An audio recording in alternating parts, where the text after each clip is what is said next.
Hello everyone, I am Mahendra Kumar Sahni. Now I am going to teach physics of class 11th.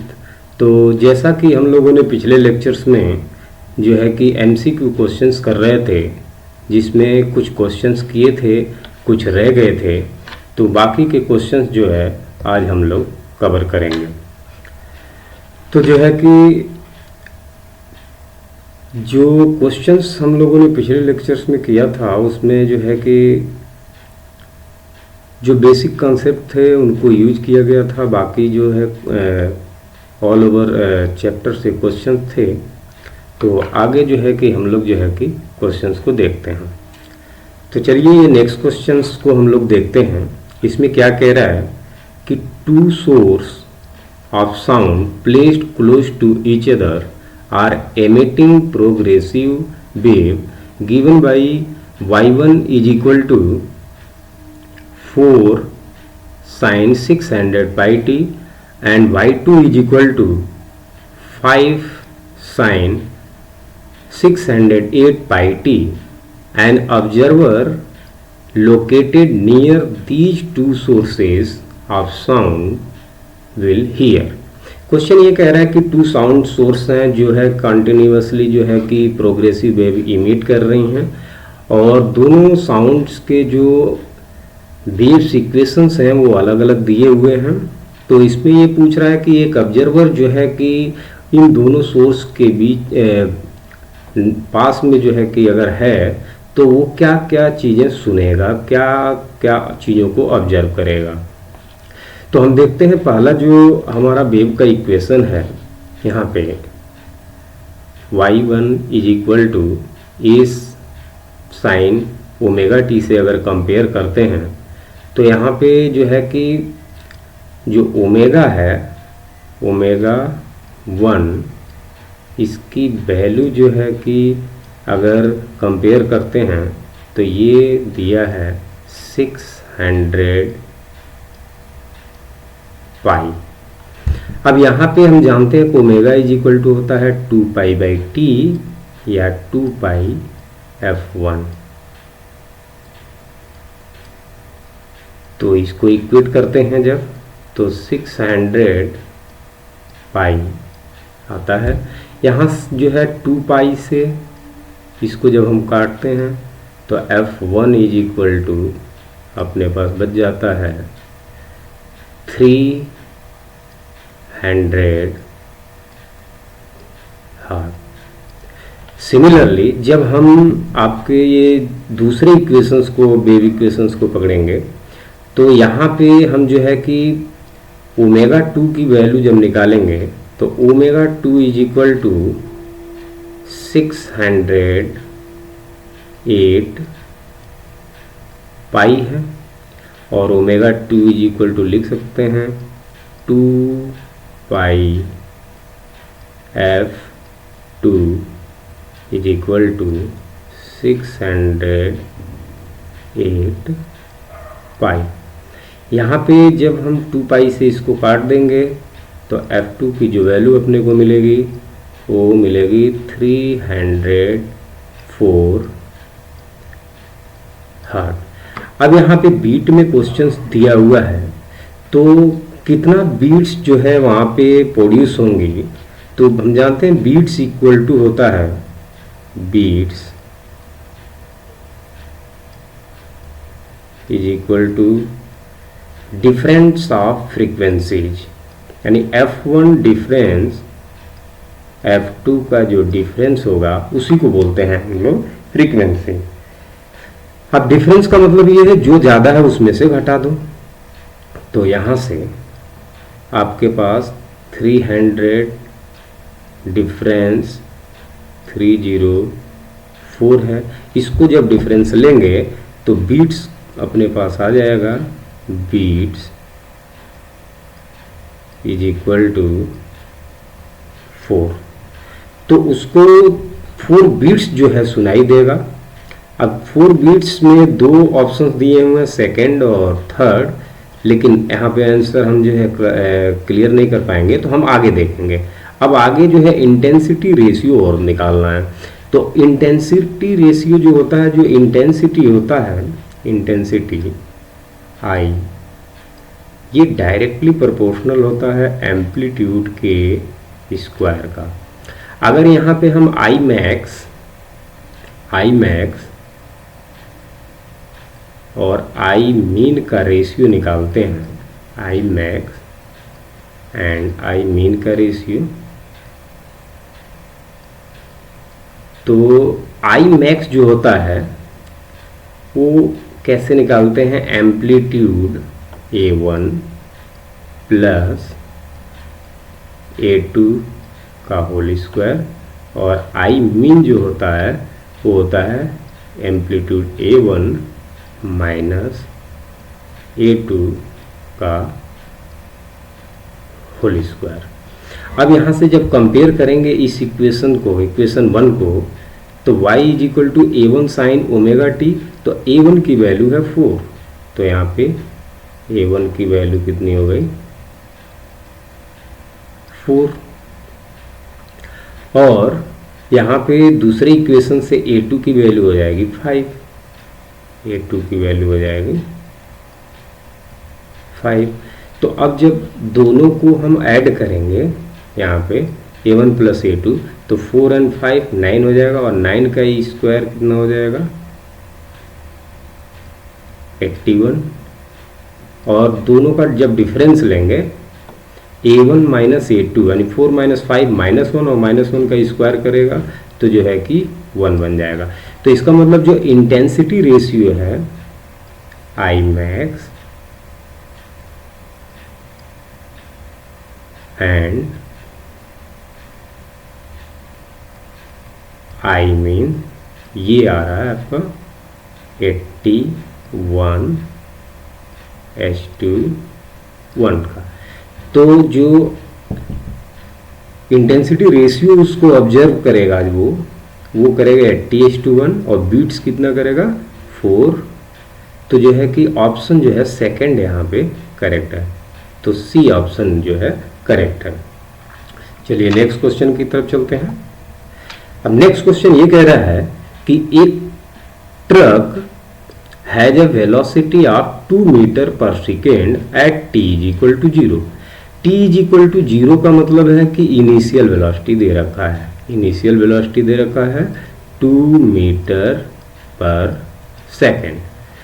उसके बाद कह रहा है कि it accelerates eight 2 metre per second square on seeing police.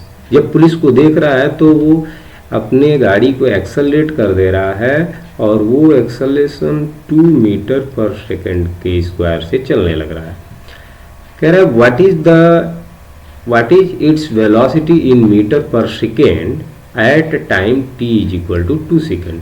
तो अब ये कह रहा है कि टाइम अगर t is equal to 2 second के बाद अगर उसकी वेलोसिटी कैलकुलेट करी जाए तो कितना होगा। तो आप जानते हैं काइनेमेटिक इक्वेशन से कि velocity at any time t is equal to initial velocity plus a into T. तो यहाँ पे जब वैल्यू पुट करते हैं तो इनिशियल वेलोसिटी है 2, एक्सेलरेशन है 2 और टाइम है 2। तो इसको जब सॉल्व करते हैं तो ये आ जाता है 6, और आपका जो है कि मीटर पर सेकंड में है तो मीटर पर सेकंड वेलोसिटी। तो final velocity after time t is equal to 2 second आ जाता है 6 मीटर पर सेकेंड। तो ऑप्शन जो है ए करेक्ट है। चलिए नेक्स्ट क्वेश्चन की तरफ चलते हैं। अब कह रहा है the wavelength of ultrasonic waves in air is the order of. अब अल्ट्रासोनिक वेव जो है कि अगर हम बात करते हैं अल्ट्रासोनिक वेव की, तो इसकी जो फ्रीक्वेंसी है वो जो है कि 20,000 से ज़्यादा होती है, यानी frequency of ultrasonic wave is greater than 20,000 hertz. Ultrasonic wave की जो फ्रीक्वेंसी है 20,000 हर्ट्ज से ज़्यादा होती है। तो ये पूछ रहा है कि इसका जो वेवलेंथ है किस आर्डर का होगा। तो अल्ट्रासोनिक जो है कि ये एक साउंड वेव की तरह है। तो अगर हम साउंड वेव की बात करें तो जो साउंड वेव होता है वो उसकी जो वेलोसिटी होती है, वेलोसिटी ऑफ साउंड, वो जो है 330 मीटर पर सेकेंड के अप्रॉक्स होता है। तो फार्मूला हम जानते हैं कि velocity of sound is equal to F into lambda. यहाँ से अगर हम लेमडा की वैल्यू को कैलकुलेट करें तो lambda is equal to velocity of sound divided by frequency.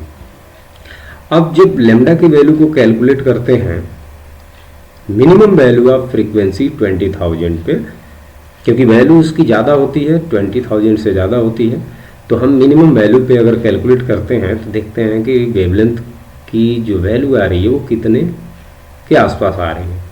तो वेलोसिटी ऑफ साउंड हम रखते हैं यहाँ पे 330 मीटर पर सेकेंड, लेकिन सेंटीमीटर में आंसर है तो हम इसको सेंटीमीटर पर सेकेंड बनाएंगे। तो 100 से हम क्या करेंगे, इसको मल्टीप्लाई कर देंगे, डिवाइडेड बाई फ्रीक्वेंसी आपका 20,000। अब यहाँ पे 3 जीरो तो जो है आपके कट जाएंगे, 3 जीरो जो है कि ये 1 जीरो ये कट जाएगा, 1 जीरो ये, 1 जीरो ये, तो 3 जीरो हम यहाँ पे काट दे हैं। अब यहाँ पे जो बच रहा है, ऊपर बच रहा है 33 और नीचे बच रहा है 20। अब इसको जब हम लोग सॉल्व करते हैं तो ये 20 से अगर काटते हैं तो 1 और 13 रिमाइंडर बचेगा तो 130 हो जाएगा, पॉइंट लगा दिया तो ये हो जाएगा 1.65 सेंटीमीटर। अब यहाँ पे जो मिनिमम वैल्यू को हमने यहाँ पे जब कंसीडर किया है तो इसका वेवलेंथ का जो ऑर्डर आ रहा है 1.65 सेंटीमीटर आ रहा है। अगर ये वैल्यू और ज़्यादा अगर हम लेते तो इसकी वैल्यू कम आती, और जो है कि अब इस आंसर से अगर हम इन आंसर्स को कंपैरिजन करें तो फर्स्ट ऑप्शन में जो है कि ये बहुत ही जो है कि छोटा है, सेकंड ऑप्शन जो बी है 1 सेंटीमीटर है तो इसके आसपास है, सी की अगर देखें तो ये जो है कि बहुत ही जो है कि कम है एज कम्पेयर टू 1.65, और डी तो जो है कि बिल्कुल ही अलग है। तो जो इसका करेक्ट ऑप्शन है वो बी है, यानी जो अल्ट्रासोनिक वेव होता है उसका जो वेवलेंथ होता है वो 1 सेंटीमीटर के ऑर्डर में होता है। तो चलिए नेक्स्ट क्वेश्चन को देखते हैं। अब यहाँ पे क्वेश्चन ये कह रहा है कि a solid sphere of volume v and density rho floats at the interface of two immiscible liquids of densities ρ1 and ρ2 respectively. If ρ1 less than ρ2, then the ratio of volume of the parts of the sphere in upper and lower liquids is. अभी यहाँ पे देखेंगे कि दो जो है कि liquid हैं, उनके जो है कि इंटरफेस पे जो है कि आपका ये सिलेंडर जो है सॉलिड जो स्फीयर है वो फ्लोट कर रहा है। तो अब इसमें कंडीशन दिया है कि जो डेंसिटी ऑफ 1 है, यानी जो ऊपर वाला फ्लूइड है, ऊपर वाला फ्लूइड जो है इसकी डेंसिटी जो है ρ1 है, और नीचे वाला जो फ्लूइड है इसकी डेंसिटी ρ2 है। चूँकि ρ1 जो है कि सबसे कम है, उससे ज़्यादा जो स्फीयर है, सॉलिड स्फीयर है, उसकी डेंसिटी है, फिर सबसे कम जो है कि सबसे ज़्यादा जो डेंसिटी है वो नीचे वाले लिक्विड की है।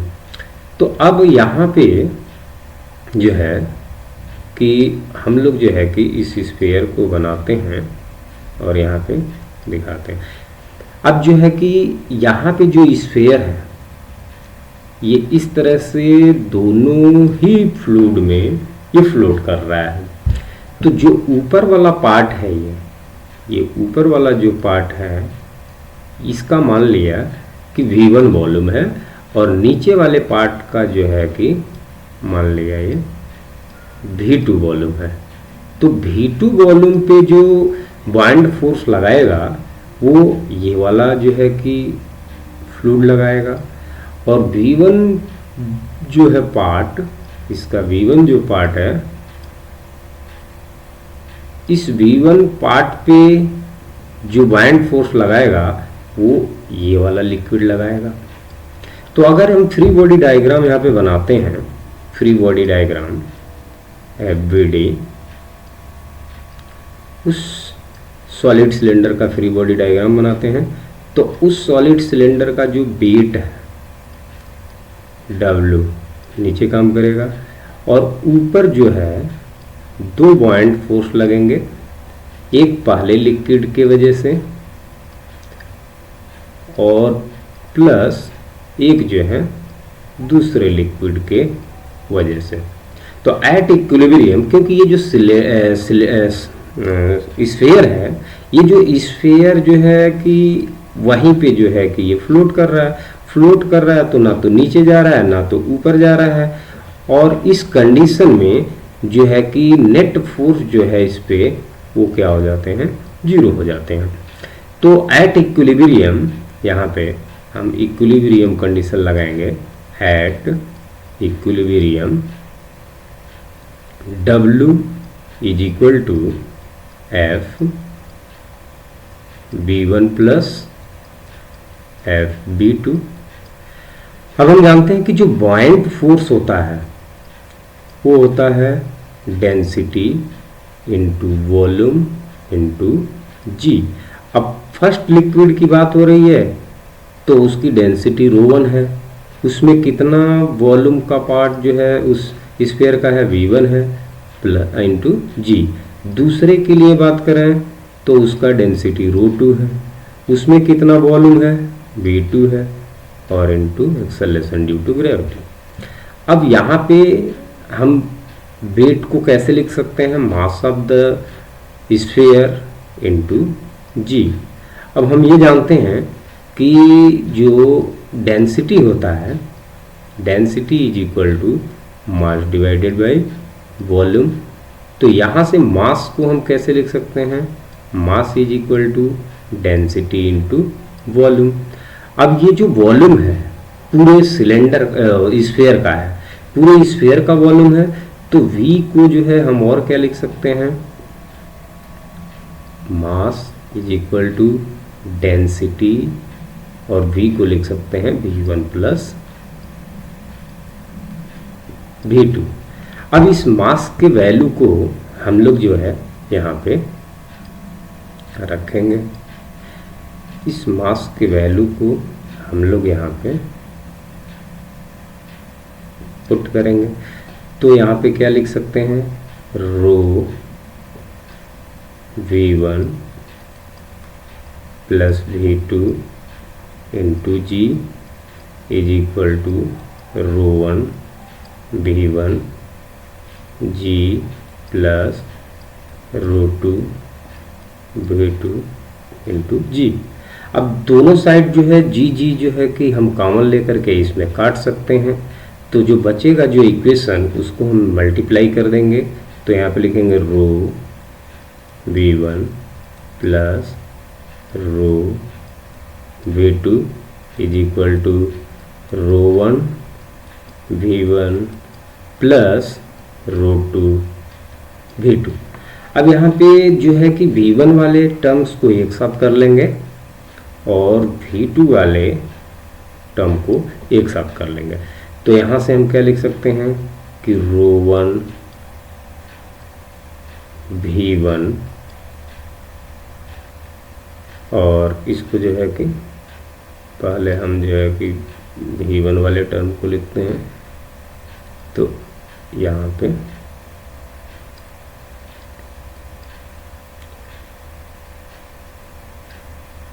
तो देखिए पहले ρ1 V1 है और इस साइड भी जो है कि ρ1 V1 है और इधर रो V1 है, तो इधर जब आएगा ये तो माइनस हो जाएगा, ρ1 रो 1 इंटू V1 इक्वल टू, अब उधर जो है कि रो 2 V2 है और इधर से रो V2 जाएगा तो माइनस हो जाएगा रो V2। इधर से V1 हमने कॉमन ले लिया तो क्या बचा, रो माइनस रो 1। इधर से हमने V2 कॉमन ले लिया तो इधर कितना बचा, रो 2 माइनस रो। अब इस V2 को इधर लाते हैं और रो माइनस रो 1 को इधर ले जाते हैं तो अपने पास जो बन जाएगा V1 बाई V2 जो हमें निकालना था वह बन जाएगा रो 2 माइनस रो और divided by rho minus rho 1। तो इस तरह से V1 बाई V2 का जो रेशियो है यहाँ पे आपको आ गया और यही हमें निकालना था। तो इस तरह से आप देखेंगे तो कौन सा ऑप्शन मैच कर रहा है, तो आपका जो है सी ऑप्शन जो है मैच कर रहा है, रो 2 माइनस रो माइनस रो 1। तो चलिए नेक्स्ट क्वेश्चन को देखते हैं। अब यहाँ पे क्वेश्चन ये कह रहा है कि the time period of satellite is related to the density of the earth rho as.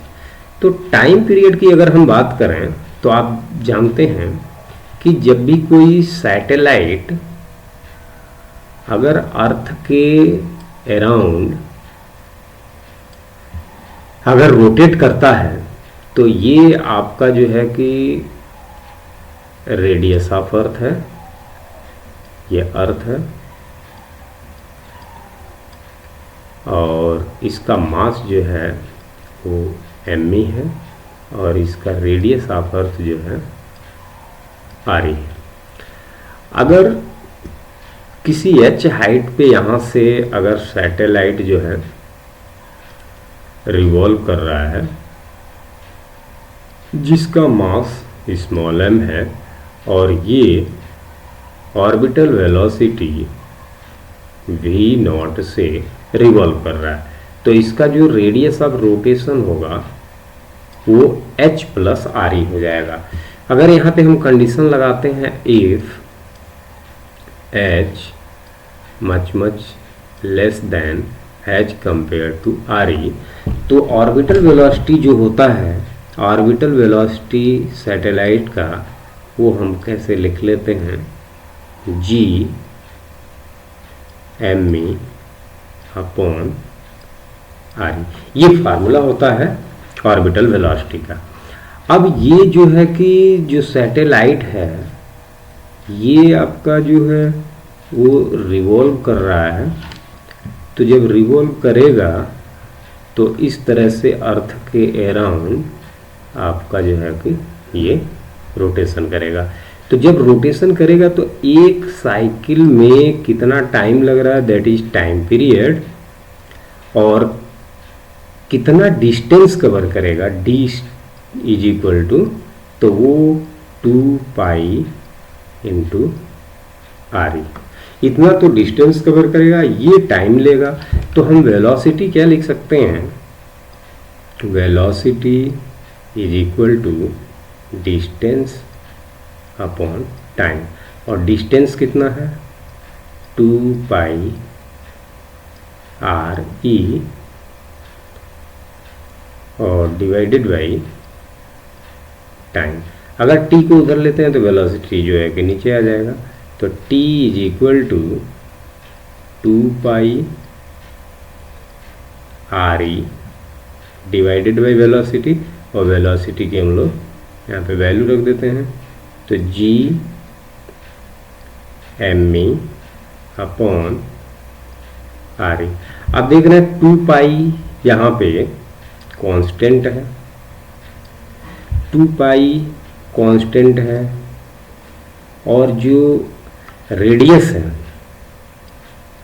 ये भी जो है कांस्टेंट होगा, अर्थ का रेडियस नहीं चेंज होगा।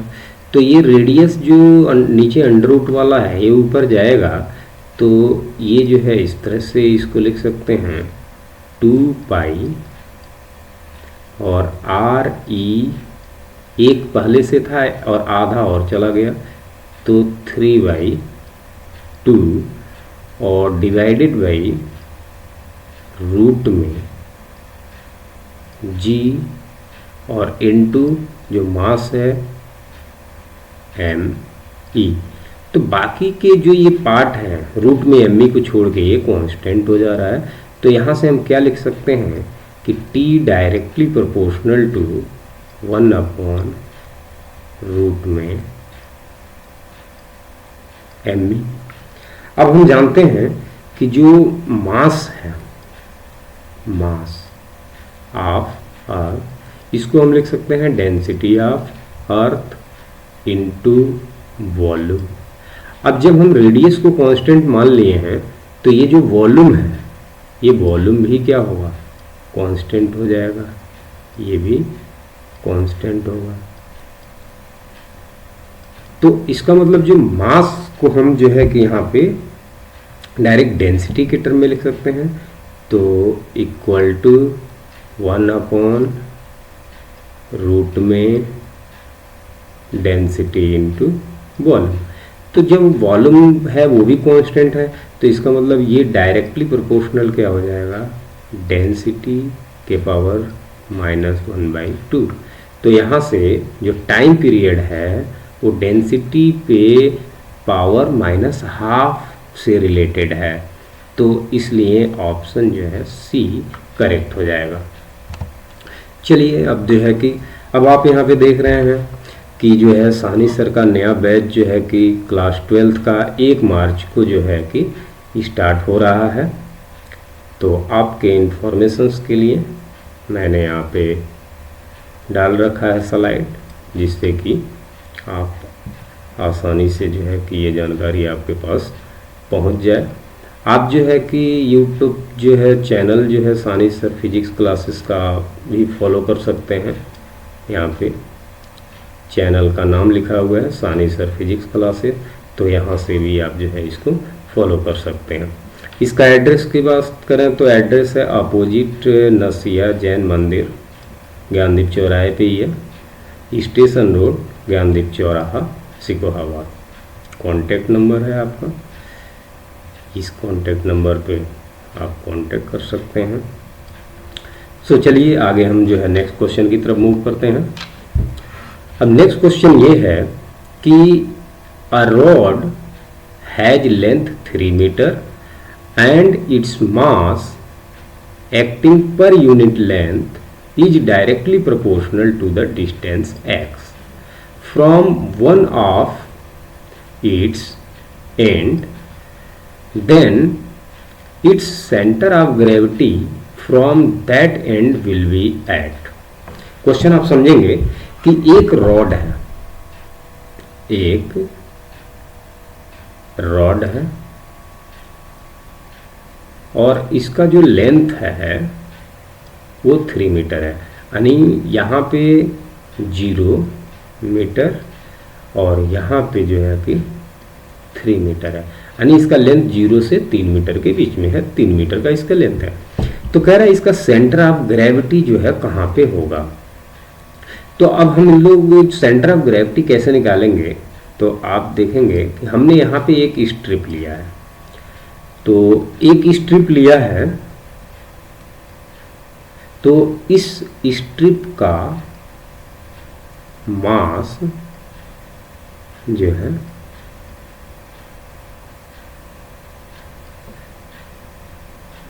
मान लिया कि dm है, छोटा सा है तो मास dm है, और इसका जो है ये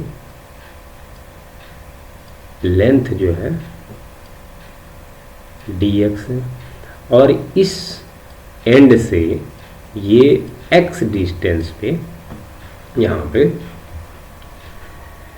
स्ट्रिप है। तो हम जानते हैं एक फार्मूला कि सेंटर ऑफ ग्रेविटी का जो फार्मूला होता है, इंटीग्रेशन के हेल्प से हम लोग इसको कैसे निकालते हैं, integration 0 to L X D M और divided by 0 to L D.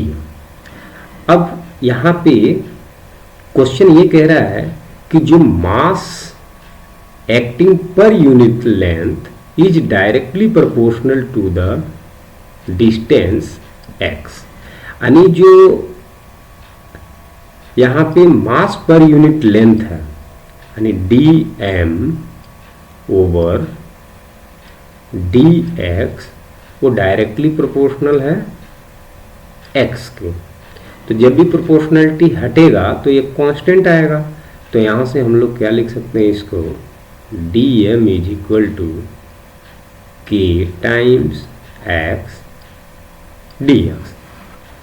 अब इस dm की वैल्यू को जब हम लोग जो है इस इक्वेशंस में रखेंगे सेंटर ऑफ ग्रेविटी का, तो क्या लिख सकते हैं, जो लेंथ है ये 0 से 3 मीटर तक वेरी कर रहा है, x इंटू dm की वैल्यू कितनी आ गई, k x इंटू dx, नीचे 0 to 3 और dm की वैल्यू हो गई k x इंटू dm। अब यहाँ पे देखो कि k ऊपर भी है और k नीचे भी है और वो प्रोपोर्शनलिटी कांस्टेंट है, तो यहाँ से k जो है उड़ जाएगा। ठीक है, अब जो बचा उसको हम लोग लिख देते हैं।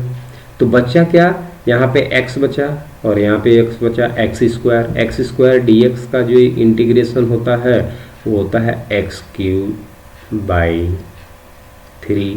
यहाँ पे लिमिट लगा लेंगे 0 to 3 और नीचे इंटीग्रेट कर देते हैं x dx का, तो ये हो जाएगा एक्स स्क्वायर बाई 2 और यहाँ पे लिमिट लगा देते हैं 0 to 3।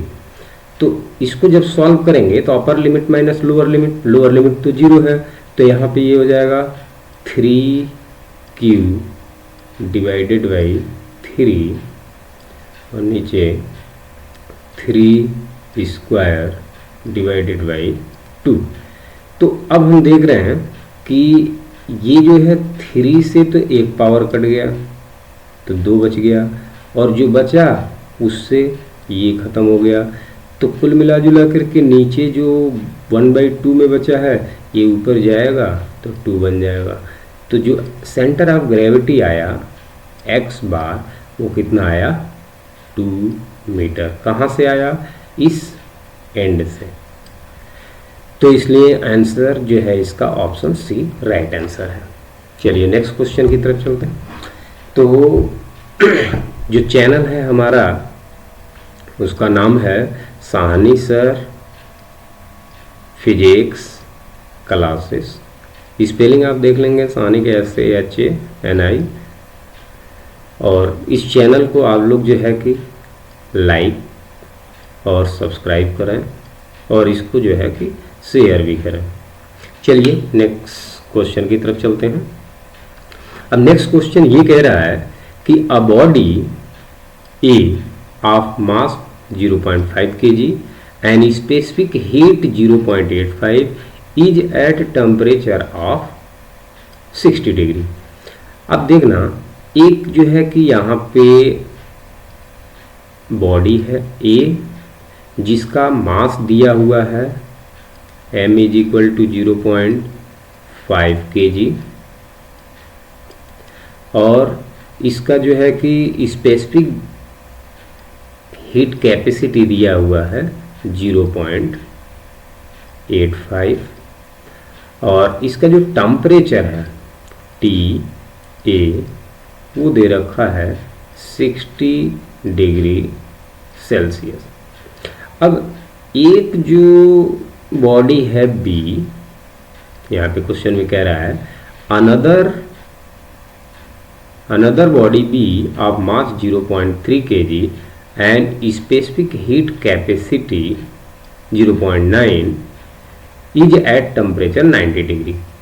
तो इसका जो मास है 0.3 kg है और इसका स्पेसिफिक हीट कैपेसिटी जो है वो 0.9 है, और इसका जो टेम्परेचर है TB is equal to 90 degree Celsius. अब ये कह रहा है कि when they are connected to a conducting rod heat will flow from, यानी जब इसको एक किसी कंडक्टिंग रॉड से जब हम कनेक्ट कर देंगे तो हीट किधर से किधर फ्लो करेगा। जैसे इसको हमने एक रॉड से हमने कनेक्ट कर दिया, तो हमें ये पता है कि heat always flow from higher temperature to lower temperature. तो हम देख रहे हैं बॉडी बी का जो टेम्परेचर जो है 90 डिग्री सेंटीग्रेड है, और बॉडी ए का जो टेम्परेचर है वो 60 डिग्री सेंटीग्रेड है। तो हीट जो है हमेशा बी से ए की तरफ फ्लो होगा, तो आंसर होगा बी टू ए। हीट जो फ्लो होगा बी टू ए, तो इसलिए ऑप्शन ए जो है इसका राइट आंसर है। चलिए नेक्स्ट क्वेश्चन देखते हैं। क्वेश्चन ये कह रहा है कि डायमेंशन एम एल पे -1 टी पे -1 आर रिलेटेड टू। तो यहाँ पे देखते हैं, अगर टॉर्क की बात करें तो टॉर्क जो है वर्क के बराबर डायमेंशन रखता है। टॉर्क इज इक्वल टू होता है फोर्स इनटू परपेंडिकुलर डिस्टेंस, तो यहाँ पे ये नहीं होगा। कोफिशिएंट ऑफ विस्कोसिटी देखते हैं, वर्क, एनर्जी एंड टॉर्क तीनों का जो है डायमेंशन सेम होता है ml2 t पे -2। तो कोफिशिएंट ऑफ विस्कोसिटी का अगर हम निकालते हैं तो हम जानते हैं कि force is equal to mu times A du over dy। यहाँ पे म्यू जो है कोफिशिएंट ऑफ विस्कोसिटी है, इसको डायनेमिक कोफिशिएंट ऑफ विस्कोसिटी भी बोलते हैं। तो आप जानते हैं फोर्स का जो डायमेंशन होता है और एरिया का जो डायमेंशन होता है, और ये du क्या है, चेंज इन वेलोसिटी, और dy क्या है, चेंज इन पोजीशन। तो अगर इनका हम डायमेंशन लिखते हैं तो म्यू इज इक्वल टू क्या लिख सकते हैं, एफ dy ओवर du, और एरिया भी नीचे डिवाइड हो जाएगा। अब इनके डायमेंशन लिखते हैं, तो फोर्स का जो डायमेंशन होता है ml t पे -2, और dy चेंज इन डिस्टेंस है, तो इसका हो जाएगा l, और नीचे एरिया जो रखा हुआ है इसका हो जाएगा L2, और du जो है चेंज इन वेलोसिटी है, तो इसका हो जाएगा LT -1। अब यहाँ पे जो कट रहा है उनको काटते हैं, तो आपको दिख रहा है कि L से L गायब, इस L से ये वाला पावर गायब, इस T से -1 में कट के T पे -1 ऊपर बच जाएगा। तो अब जो बचा उसको लिख लेते हैं, M बचा,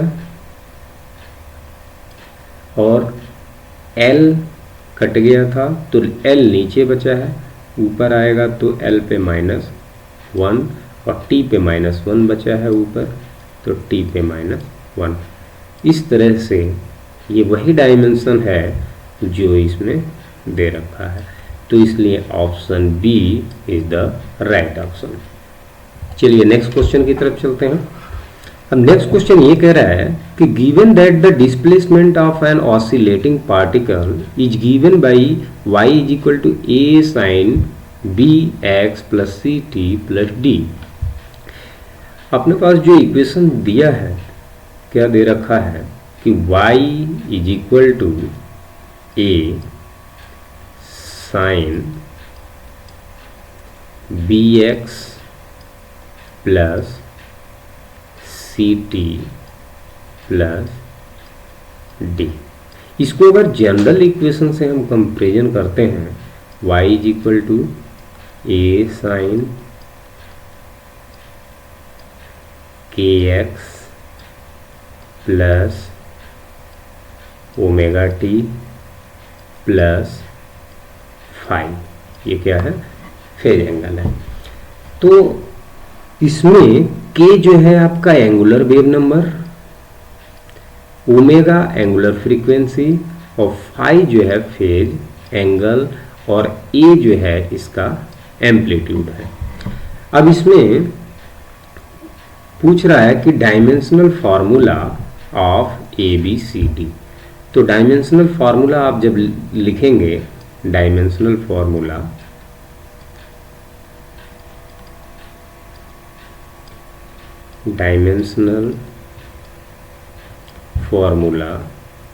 of A B C and D.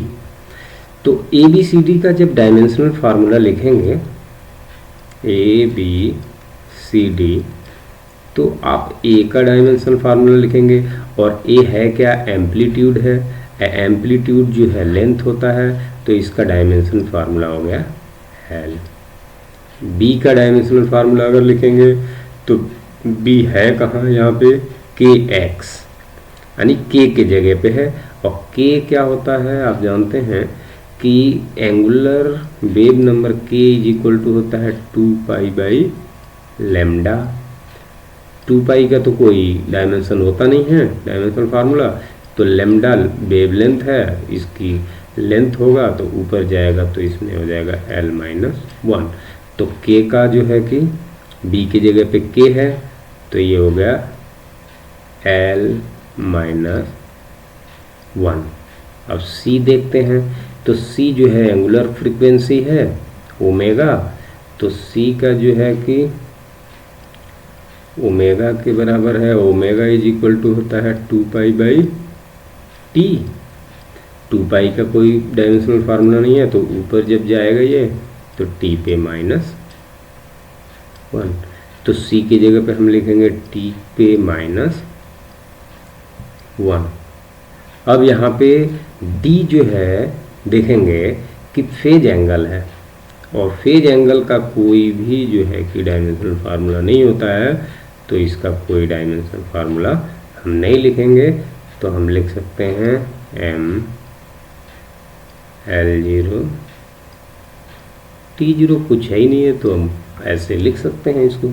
अब यहाँ पे देख रहे हैं कि जो है कि L से L कट रहा है, इस L से तो ये L गायब, और एक L बच गया यहाँ पे, नहीं ये भी नहीं है, क्योंकि यहाँ पे 0 0 है तो कोई मतलब ही नहीं है, तो ना तो L है ना तो M है, तो हम क्या लिख सकते हैं इसका डायमेंशन फार्मूला, M है नहीं तो M पे 0, L है नहीं तो L पे 0, और T पे -1 है तो T पे -1 लिख देते हैं।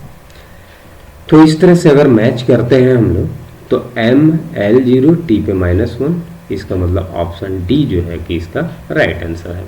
चलिए नेक्स्ट क्वेश्चन की तरफ चलते हैं। कह रहा है water wave produced by a motor boat by sailing in water are. अब देखिए जब वाटर बोट जो होता है, तो वाटर बोट्स जो है कि इस तरह से पानी में ये लगा होता है, और यहाँ पे इनके जो है कि कंट्रोलर लगे होते हैं, और इसमें एक मोटर होता है। तो मोटर क्या करता है कि मोटर इस तरह से इसमें कनेक्टेड होते हैं, और इसमें इस तरह से पंखुड़ियाँ होती हैं।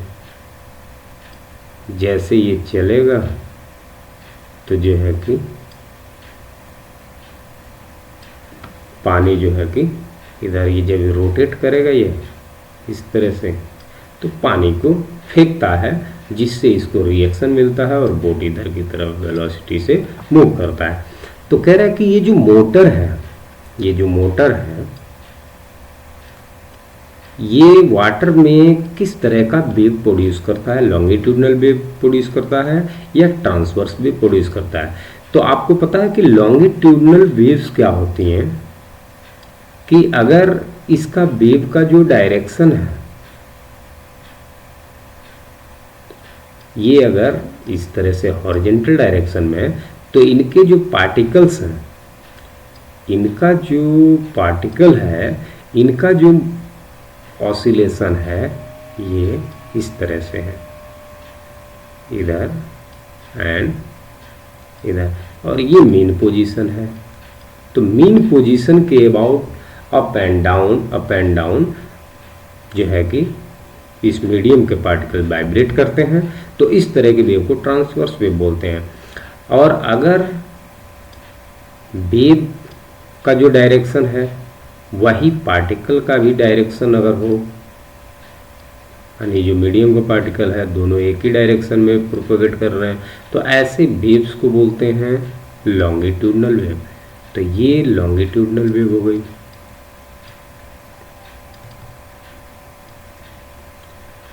और ये आपका ट्रांसवर्स वेव हो गई, ट्रांसवर्स।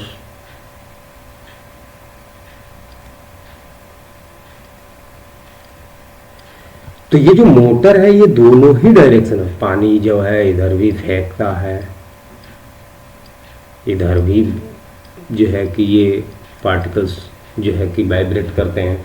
तो इसमें जो है कि दोनों तरह के वेव प्रोड्यूस होता है, और पार्टिकल जो है along the propagation of wave भी जो है कि वाइब्रेट करते हैं, और perpendicular to the direction of the wave propagation भी जो है वाइब्रेट करते हैं। इस तरह से both longitudinal as well as transverse wave produce होते हैं, इसलिए ऑप्शन इसका ए सही है। चलिए नेक्स्ट क्वेश्चन की तरफ चलते हैं। नेक्स्ट क्वेश्चन में ये कह रहा है कि according to Newton's law the viscous force acting between liquid layer of area A and velocity gradient del v over del x is given by F is equal to minus eta A del v over del x, where eta is the constant called coefficient of viscosity, the dimensional formula for the eta। अभी हम लोगों ने जो formula पढ़ा था F is equal to mu A du over dy, यहाँ पे जो म्यू है यही डायनेमिक विस्कोसिटी है, कोफिशिएंट ऑफ डायनेमिक विस्कोसिटी। इसी को जो है ईटा से भी यूज किया जाता है। तो अभी हम लोगों ने देखा था कि जो ईटा है ये ही जो है कि म्यू भी है, तो इसका जो डायमेंशनल फार्मूला था m l पे -1 और t पे -1। तो इस तरह से आप जो है मैच करेंगे तो ऑप्शन सी जो है कि इसका राइट आंसर है। चलिए नेक्स्ट क्वेश्चन की तरफ चलते हैं। अब नेक्स्ट क्वेश्चन ये कह रहा है कि the potential energy of a particle with displacement x is vx, the motion is simple harmonic when k is a positive constant. तो आप देखेंगे कि जो पोटेंशियल एनर्जी की बात हो रही है और ये हार्मोनिक मोशन की बात हो रही है, तो जो हार्मोनिक मोशन होता है वो जो वेव होती हैं वो इस तरह से ट्रेवल करती हैं। तो यहाँ पे ये जो डायरेक्शन है ये प्रोपोगेशन ऑफ द वेव है, इस वेव के प्रोपोगेशन का डायरेक्शन है। लेकिन अगर मैं यहाँ पे किसी पार्टिकल की बात करूँ, कलर चेंज करते हैं, अगर मैं यहाँ पे किसी पार्टिकल की बात करूँ तो ये जो पार्टिकल यहाँ से लेकर के और यहाँ तक ये वाइब्रेट करता है। अब ये जो वाइब्रेट कर रहा है तो ये जो इसका रेफरेंस लाइन है ये मीन पोजीशन है। तो अगर यहाँ से ऊपर की तरफ जा रहा है तो इसको रीस्टोरिंग फोर्स एक मीन पोजीशन की तरफ लगता है, और अगर जब ये नीचे जाता है तो रीस्टोरिंग फोर्स फिर भी जो है कि मीन पोजीशन की तरफ लगता है। तो रीस्टोरिंग फोर्स एक तरह से जो यहाँ पे प्रोड्यूस हो रहा है वो वैसे स्प्रिंग में होता है। तो स्प्रिंग में आपने देखा है ये कि ये जो बिहेवियर है ये इलास्टिक बिहेवियर है और ये एज ए स्प्रिंग के जैसा ही काम कर रहा है। तो यहाँ पे जो पोटेंशियल एनर्जी होता है V, उसको हम लोग ऐसे लिखते हैं हाफ के एक्स स्क्वायर। जो काइनेटिक एनर्जी होता है वो पोटेंशियल एनर्जी में स्टोर हो जाता है जब फोर्स वेरिएबल हो।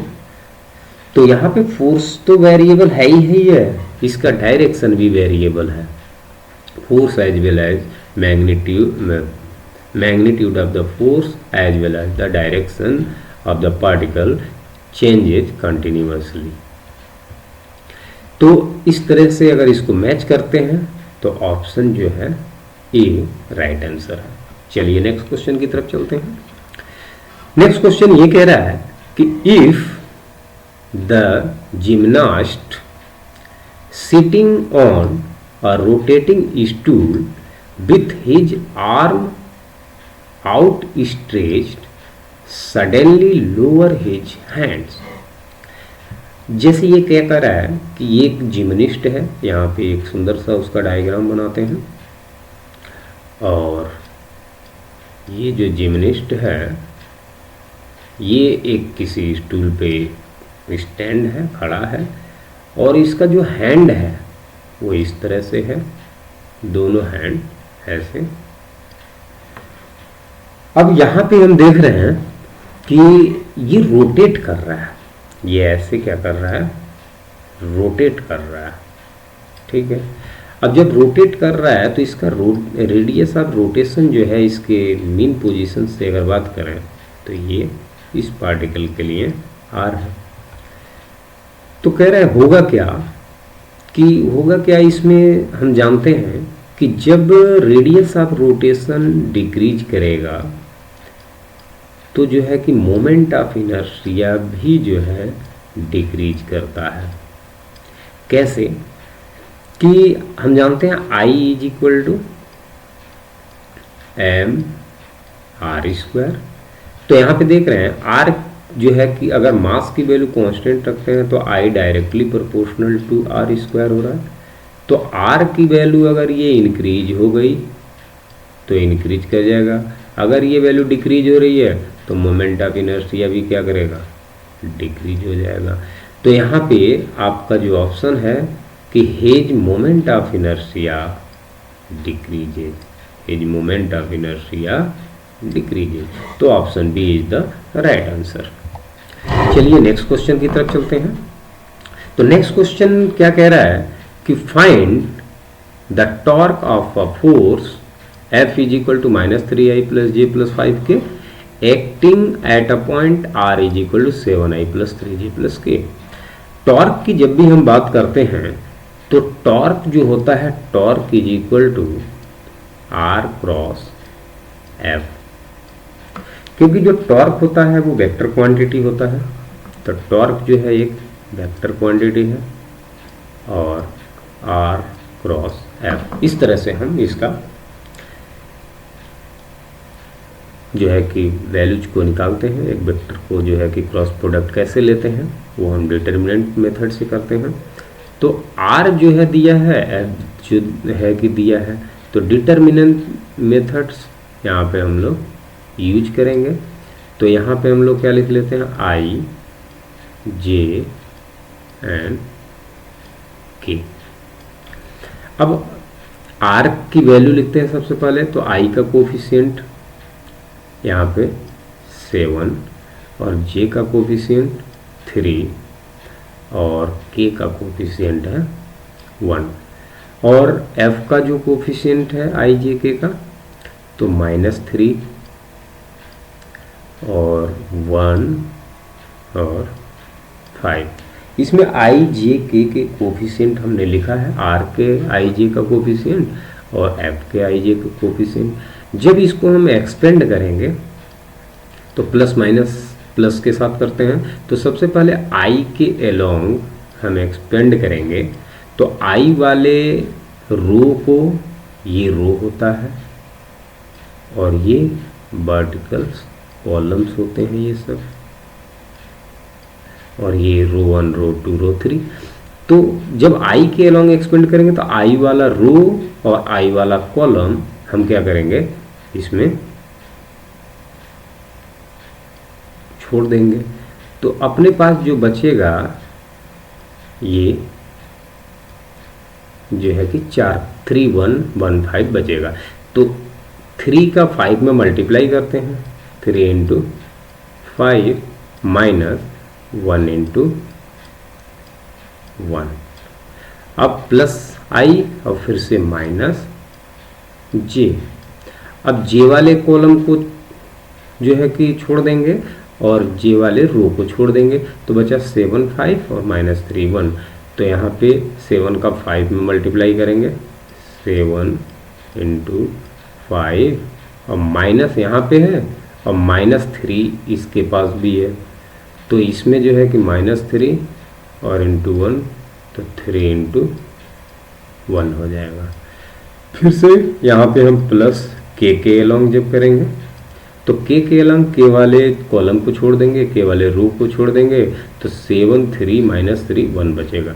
तो 7 का मल्टीप्लाई जब करेंगे तो 7 इंटू 1 और माइनस 3 इंटू 3, तो माइनस फार्मूले में होता है और वो भी माइनस है, तो 3 इंटू यहाँ पे 3 लिख लेंगे। अब इनको जो मतलब अरेंज करते हैं तो यहाँ पे क्या बनेगा, 3 5 जा 15 माइनस 1 14 आई, और यहाँ पे देख रहे हैं 7 5 जा 35 एंड प्लस 3 38 और माइनस आगे है तो माइनस 38 जे। आगे देखें तो 7 1 जा 7 प्लस 3 3 जा 9, तो 9 एंड 7 16 हो जाएंगे, तो प्लस 16 की। तो इस तरह से जो टॉर्क है उसका वेक्टर फॉर्म आ गया। अब इसको जब हम लोग मैच करते हैं तो 14i यहाँ पे दिख रहा है, माइनस 30j प्लस 16k, इस तरह से ऑप्शन डी जो है कि राइट आंसर। चलिए नेक्स्ट क्वेश्चन देखते हैं। कह रहा eight critical temperature the surface tension of liquid is. अब सबसे पहले क्रिटिकल टेम्परेचर क्या होता है, तो क्रिटिकल टेम्परेचर एक ऐसा टेम्परेचर है जहाँ पे जो लिक्विड है डायरेक्टली सुपर हीटेड स्टीम में कन्वर्ट होता है। अगर इसका जो है कि इस तरह से अगर हम T एंड S के बीच में अगर हम ग्राफ देखते हैं तो TS ग्राफ क्या रिप्रेजेंट कर रहा है, इसमें 3 तरह के केसेस हैं। ये जो एरिया है ये सैचुरेटेड लिक्विड लाइन का है, ये जो डोम है इसके अंदर अगर बातें करेंगे, स्टडी करेंगे स्टेट ऑफ जो है कि लिक्विड का, तो वो अलग होता है। और 3 इस लाइन के, ये जो लाइन है इस लाइन के राइट साइड में जो स्टेट ऑफ द फ्लूइड है वो चेंज हो जाता है, और 1 जो है कि प्योर लिक्विड है, 3 जो है कि प्योर सुपर हीटेड स्टीम है, और 2 जो है इन दोनों का कॉम्बिनेशन है। ये रीजन जो है कॉम्बिनेशन है। तो अब देख रहे हैं इस लाइन के एलोंग, ये सैचुरेटेड लिक्विड लाइन है, ये यहाँ तक आता है, यहाँ तक लिक्विड लाइन रहता है। अब यहाँ के बाद ये सैचुरेटेड स्टीम लाइन है, वेपर लाइन है। तो ये जो पॉइंट है इसको बोलते हैं क्रिटिकल पॉइंट। ये जो पॉइंट है इसको बोलते हैं हम क्रिटिकल पॉइंट। अब क्रिटिकल पॉइंट पे आप देख रहे हैं कि जो लिक्विड से डायरेक्टली जो है कि सुपर हीटेड स्टीम में कन्वर्ट हो रहा है, यानी liquid directly converted into the super heated steam without intermediate phase change. जैसे अगर हम किसी वाटर को अगर हीट करते हैं तो सबसे पहले ये आपका जो है कि गर्म होता है, गर्म होकर 100 डिग्री सेंटीग्रेड के बाद ये वेट स्टीम में कन्वर्ट होता है। वेट स्टीम का मतलब होता है उसमें नमी होता है, यानी उस स्टीम के साथ वाटर पार्टिकल्स भी जाते हैं। तो ये वेट स्टीम होता है। जब इसको और ज़्यादा जब हम गर्म करते हैं तो होता है super heated steam, super heated steam. और इस सुपर हीटेड स्टीम में कोई भी वेट नहीं होता है, कोई भी वाटर पार्टिकल नहीं होते हैं। तो अब वाटर क्रिटिकल टेम्परेचर पे डायरेक्ट ये जंप मारता है, यानी ये वाले इंटरमीडिएट पोर्शन को छोड़ देता है। तो इस टेम्परेचर को, इस पॉइंट को बोलते हैं क्रिटिकल पॉइंट। और यहाँ पे जो सरफेस टेंशन होता है टी, सरफेस टेंशन जो होता है यहाँ पे टी से यूज करते हैं हम लोग, सरफेस टेंशन, उसकी वैल्यू होती है 0। तो surface tension eight critical point जो होता है 0 होता है। तो option A is the right answer. चलिए नेक्स्ट क्वेश्चन की बात करते हैं। तो नेक्स्ट क्वेश्चन क्या कह रहा है, if there is change of angular momentum from J to 4j in 4 second then torque is. तो हम जानते हैं टॉर्क और जो है कि एंगुलर मोमेंटम में रिलेशन होता है। टॉर्क जो होता है टाउ, ये होता है dl/dt। dl का मतलब change in angular momentum, dt का मतलब कितने टाइम में चेंज हो रहा है। तो dl का मतलब होता है एंगुलर मोमेंटम में change L2 minus L1 divided by delta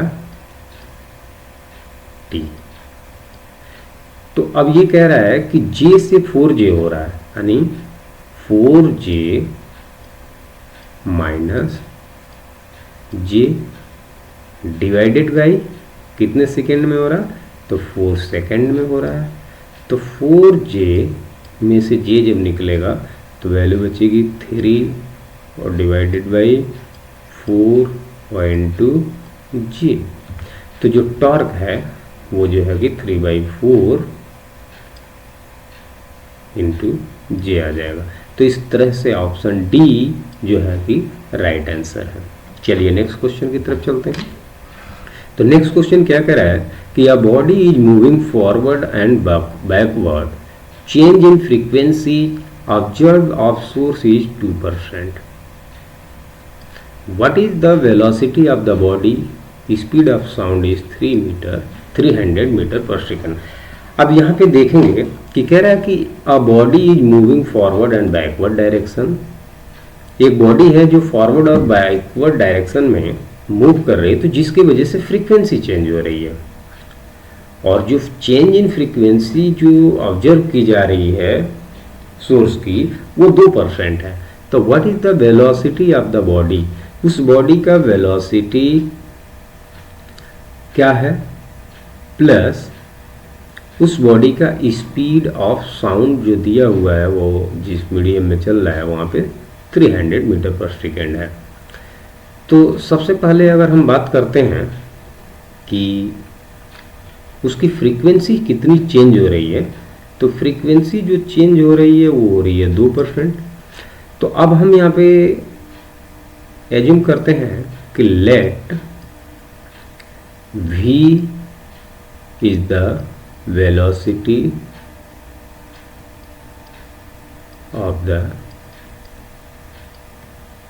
body, उस बॉडी की वेलोसिटी v है, and f is the frequency of the body।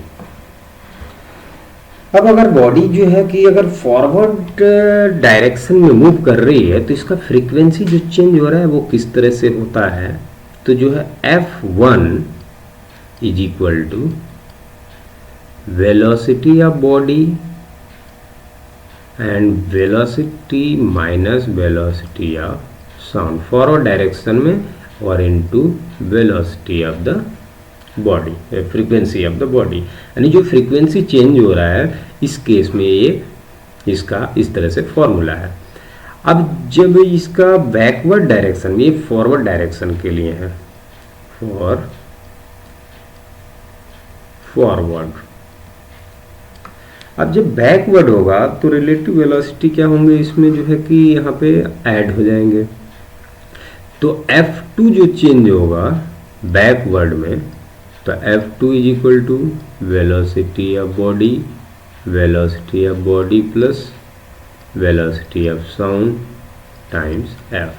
ये किसके लिए है, बैकवर्ड के लिए। ठीक है। अब यहाँ पे अगर हम यहाँ पे इन दोनों में डिफरेंस लेते हैं तो F1 माइनस F2, तो जब F1 माइनस F2 हम करेंगे तो फ्रीक्वेंसी तो यहाँ पे आपका जो है कॉमन है इन दोनों में, और यहाँ पे velocity divided by v minus Vs और minus v upon v plus Vs, इस तरह से। अब यहाँ पे इसको क्रॉस मल्टीप्लिकेशन करते हैं। अब इस f को इधर लाते हैं तो ये क्या बन जाएगा, F1 minus F2 divided by F, और इधर 100 से मल्टीप्लाई कर देते हैं तो ये जो है फ्रीक्वेंसी का जो परसेंटेज है वो जो चेंज हुआ है वो निकल जाएगा, और इसकी वैल्यू दे रखी है 2%। तो इधर से भी 100 से मल्टीप्लाई करेंगे। अब इसको क्रॉस मल्टीप्लिकेशन जब हम करते हैं तो यहाँ पे देखेंगे कि v का मल्टीप्लाई करना है इस v प्लस Vs में, तो v square plus v into Vs क्या है, वेलोसिटी ऑफ साउंड, और माइनस जब v का इसमें जब मल्टीप्लाई करेंगे तो माइनस v स्क्वायर, और उस माइनस से जब माइनस में मल्टीप्लाई हो जाएगा तो प्लस v इंटू Vs, और नीचे a माइनस बी और a प्लस बी का होल स्क्वायर बन रहा है तो इसको लिख सकते हैं v square minus Vs square. अब इस चीज की वैल्यू दे रखी है, इसकी जो वैल्यू है ऐसे, इसकी वैल्यू दिया है 2%, तो इज इक्वल टू, अब इसको हम सॉल्व करते हैं तो v स्क्वायर से v स्क्वायर तो कट रहा है, ऊपर जो है v स्क्वायर से ये v स्क्वायर कट रहा है, और v इंटू Vs और v into Vs 2 times v into Vs और divided by v square minus Vs square. अब यहाँ पे जो है अगर हम कंडीशंस लगाते हैं कि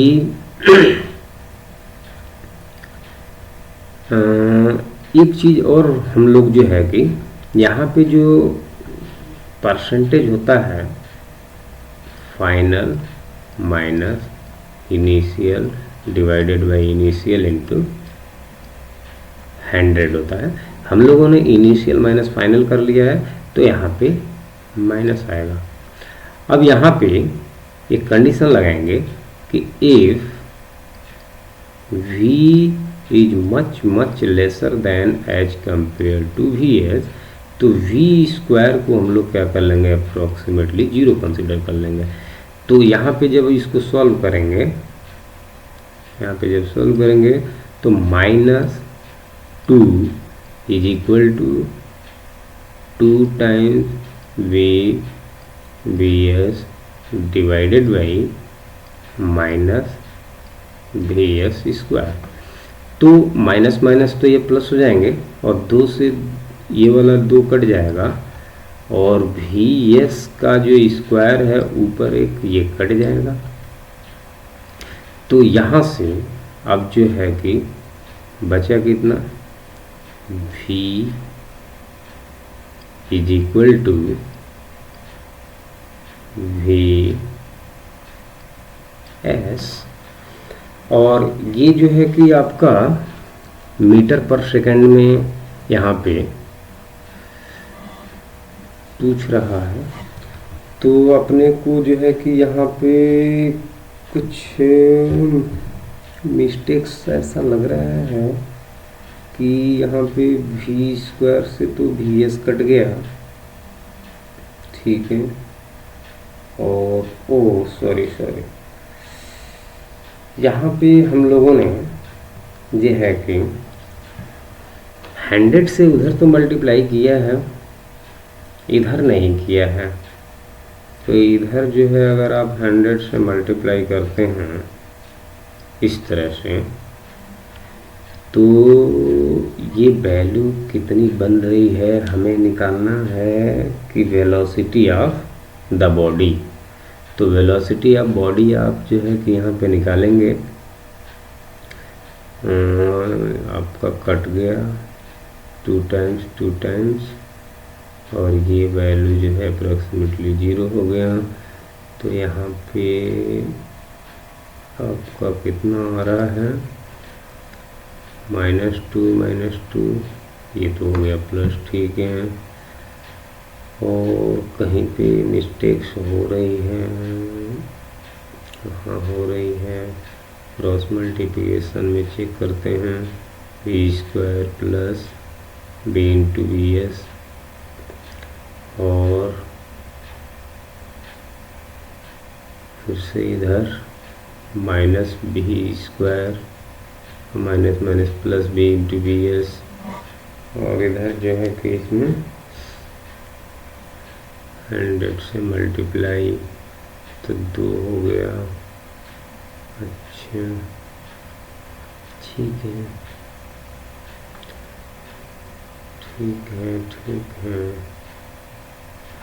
तो कोई दिक्कत नहीं है। यहाँ पे जो बचा ये इस तरह से नहीं बचा, इसमें जो है कि हम लोग मिटाते हैं इसको। यानी यहाँ पे जो है कि 100 से मल्टीप्लाई हुआ है, यानी यहाँ पे तो पहली बात 100 से ये मल्टीप्लाई चल रहा है, ठीक है। यहाँ पे वो 100 से मल्टीप्लाई चल रहा है, तो यहाँ पे बचा कट के 1, और यहाँ पे बचा v और इंटू 100, और divided by velocity of sound, वो भी दिया है 300 मीटर पर सेकंड।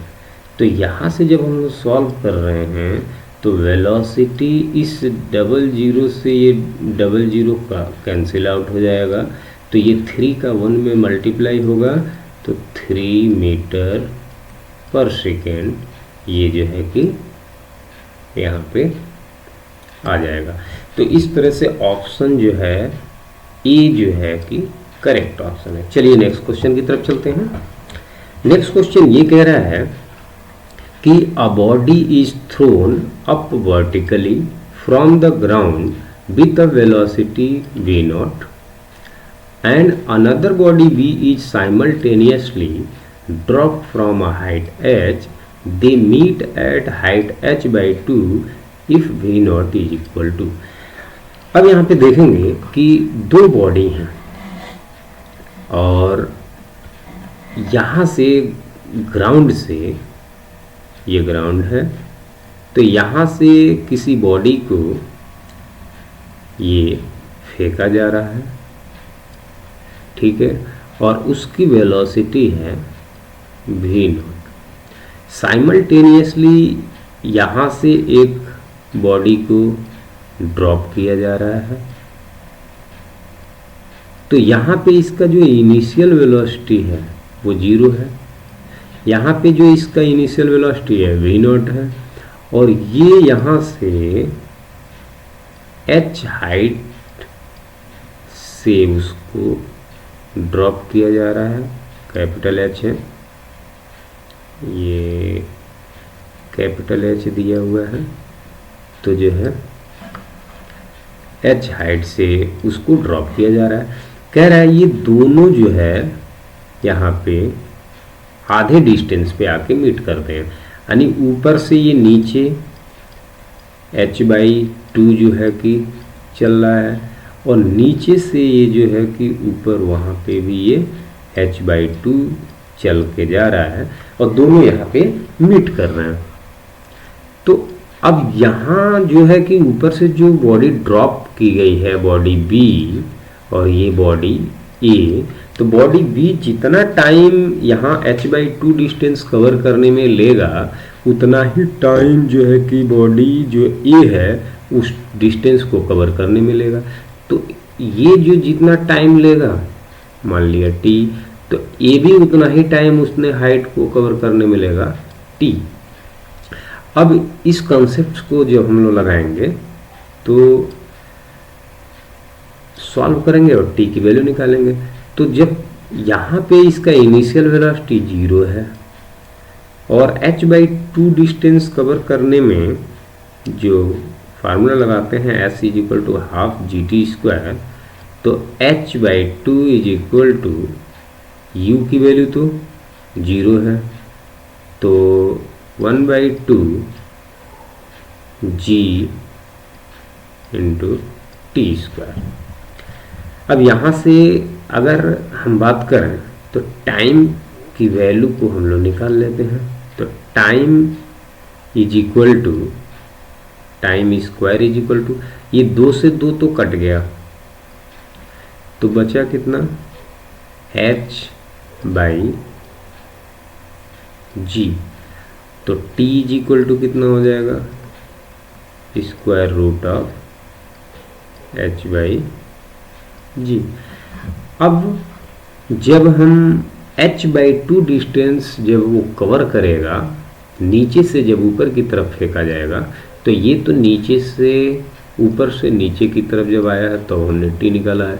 अब जब ऊपर की तरफ फेंका जाएगा तो हम इक्वेशन जो लगाएंगे s = ut - हाफ GT², तो h कितना जा रहा है h/2 और u इनिशियल वेलोसिटी v0 और इंटू t -1/2 GT²। तो यहाँ पे इन वैल्यूज को अगर पुट करते हैं तो v0 की वैल्यू कितनी होगी वो निकल आएगी। t की वैल्यू है रूट में h/g और -1/2 g और t की वैल्यू है t² की h/g और इधर है अपना h/2। तो अब इनको जब सॉल्व करते हैं तो ये g से तो g कट रहा है, इधर जो है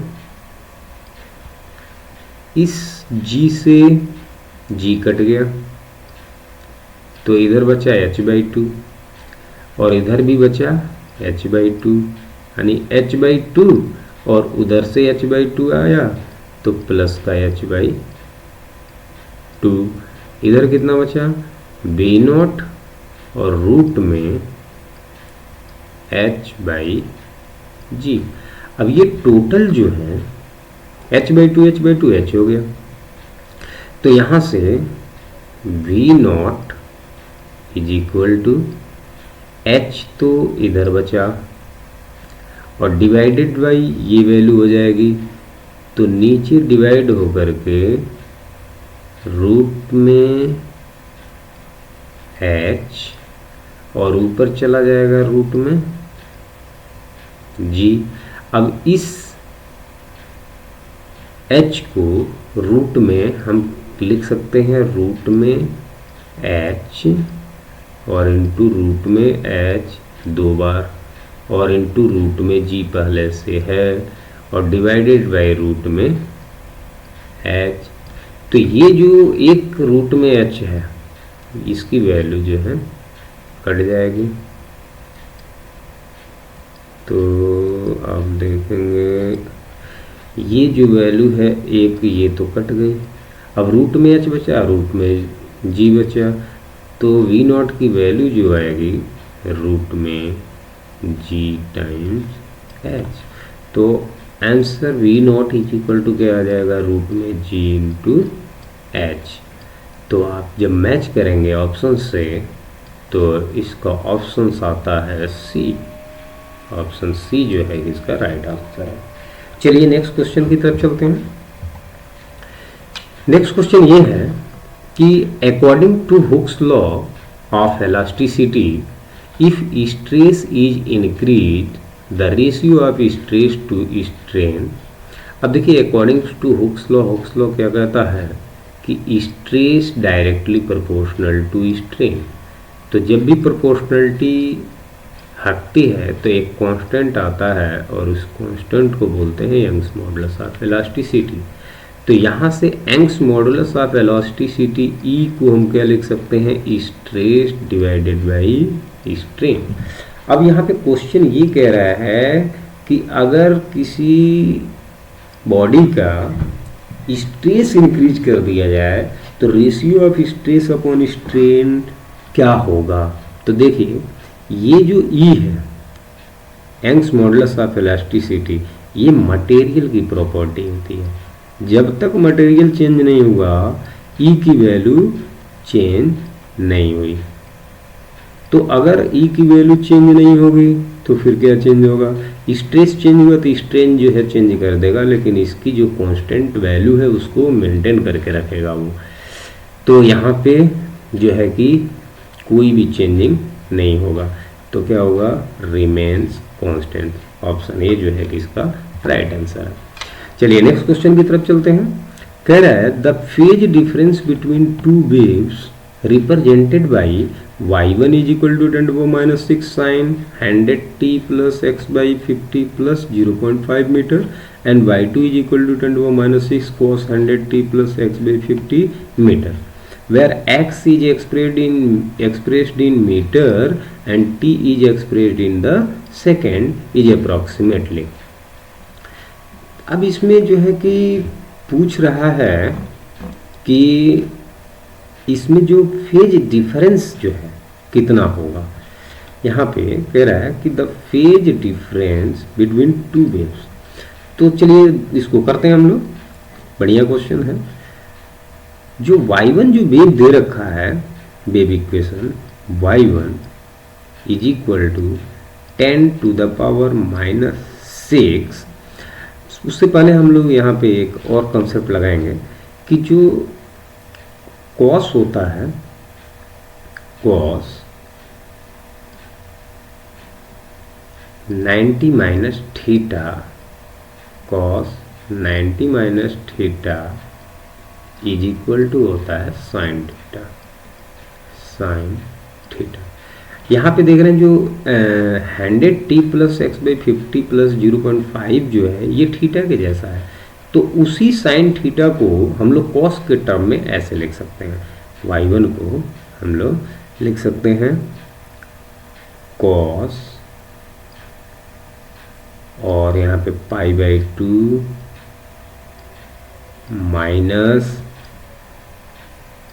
100t plus x upon 50 plus 0.5। अब यहाँ पे इनमें से हम माइनस कॉमन लेते हैं। तो माइनस अगर हम कॉमन लें तो 10⁻⁶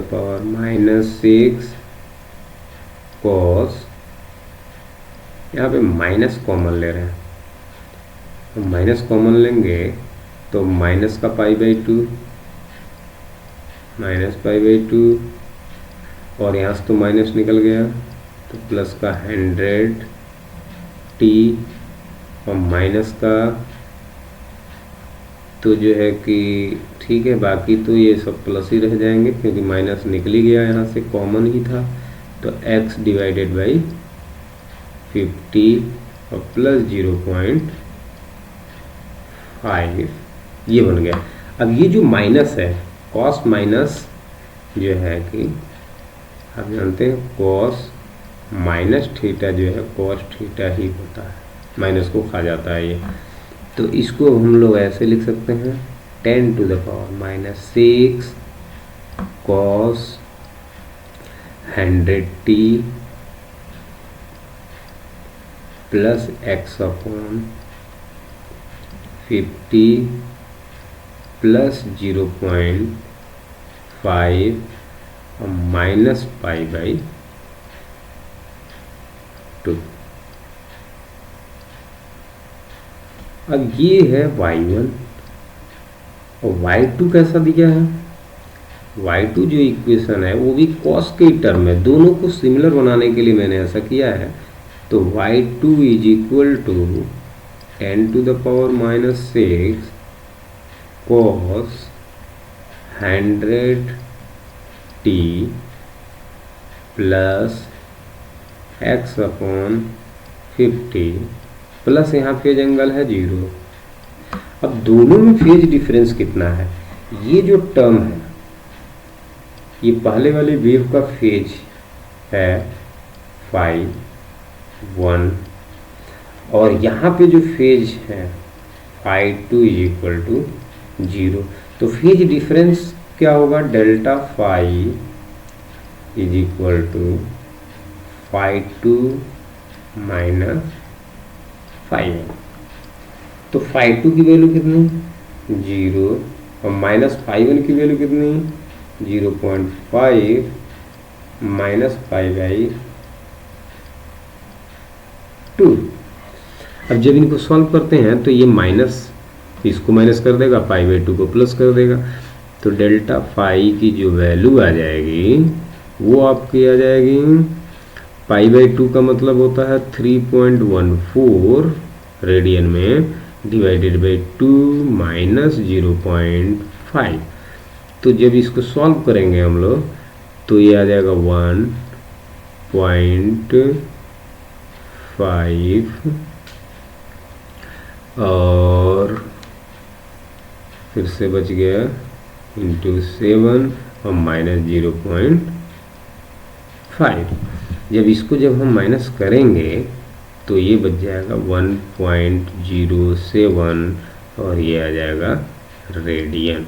तो ये आपका जो है फेज डिफरेंस है और ये आंसर अगर मैच करते हैं तो ऑप्शन इसका ही मिलता है, इसलिए option A is the right answer. चलिए नेक्स्ट क्वेश्चन को जो है करते हैं। बहुत ही अच्छे क्वेश्चंस हैं और आप लोग जो है कि इसको बहुत अच्छे तरीके से प्रैक्टिस करेंगे और ये क्वेश्चंस हर जगह पूछे जाते हैं और जितने कॉम्पिटिटिव एग्ज़ाम हैं उनमें भी ऐसे क्वेश्चंस बहुत ही पूछे जाते हैं। चलिए आप नेक्स्ट क्वेश्चन को देखते हैं। कह रहा है कि to find the resultant gravitational force acting on the particle m due to a number of mass be needed to use the principle of. तो देखिए यहाँ पे आंसर है सुपरपोजिशन। सुपरपोजिशन क्या है कि सुपरपोजिशन एक ऐसा प्रिंसिपल है जो हमेशा वेक्टर क्वांटिटी में रिजल्टेंट निकालने के लिए लगता है। तो अगर कह रहा है कि बहुत सारे मासेस हैं ये इस तरह से, तो किसी अगर एक पर्टिकुलर मास पे फोर्स की बात करें इन सभी इंडिविजुअल मासेस की वजह से, तो जो नेट फोर्स है इस पॉइंट m पे वो इन सुपरपोजिशन प्रिंसिपल के थ्रू जो है निकलता है। तो इसलिए जो है कि resultant gravitational force acting on the particle m due to number of masses we need to use the principle of superposition. तो option D is the correct answer. चलिए नेक्स्ट क्वेश्चन की बात करते हैं। कह रहा है an open tank filled with water density rho has a narrow hole at a depth of h below the water surface the velocity of water flowing out।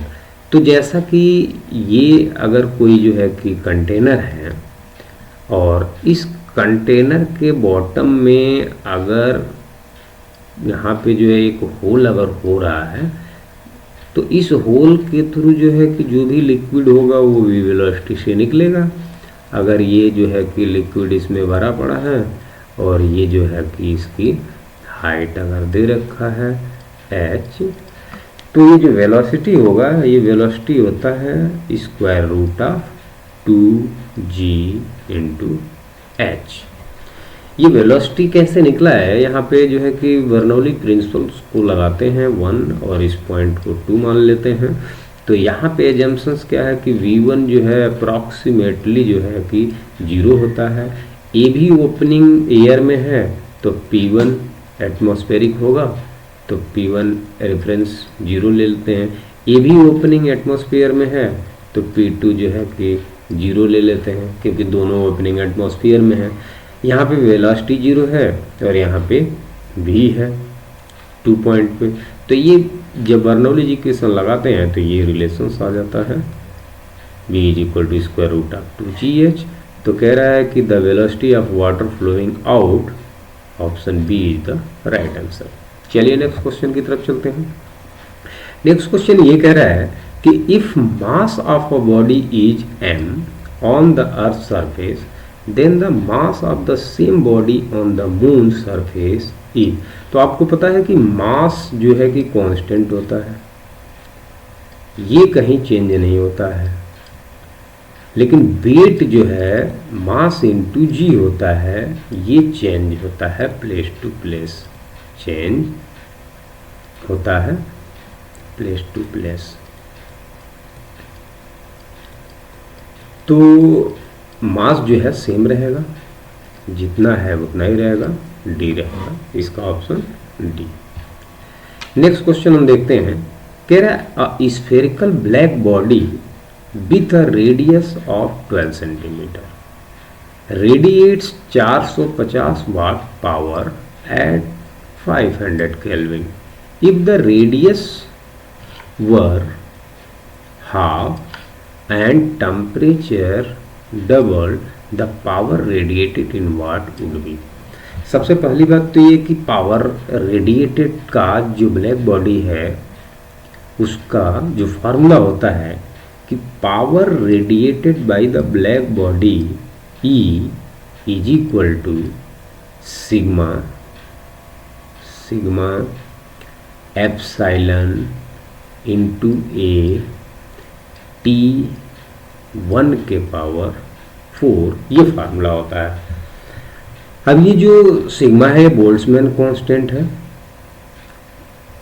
Sorry Boltzmann constant नहीं है, ये स्टीफन कांस्टेंट्स है।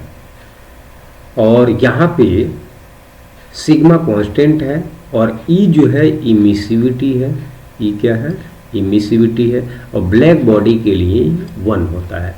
तो sigma और epsilon ये दोनों क्या है कांस्टेंट है, और एरिया इज इक्वल टू होता है पाई r1 स्क्वायर। तो सिग्मा एप्सिलॉन और पाई r1 स्क्वायर इंटू T1 के पावर 4। तो बाकी के ये 3 चीज़ें तो यहाँ से यहाँ तक कांस्टेंट ही है। तो इसका मतलब जो E1 की बात करें तो E1 डायरेक्टली प्रोपोर्शनल है किसके, R1 स्क्वायर इंटू T1 के पावर 4 को। अगर E2 की बात करें तो E2 डायरेक्टली प्रोपोर्शनल हो जाएगा R2 का स्क्वायर और T2 के पावर 4। और E2 बाई E1 की अगर बात करें तो प्रोपोर्शनलिटी तो जो है कि कट जाएंगे, जो भी कांस्टेंट थे वो आपके कट जाएंगे। तो E2 by E1 is equal to R2 के पावर, सॉरी R2 पावर 4 नहीं है,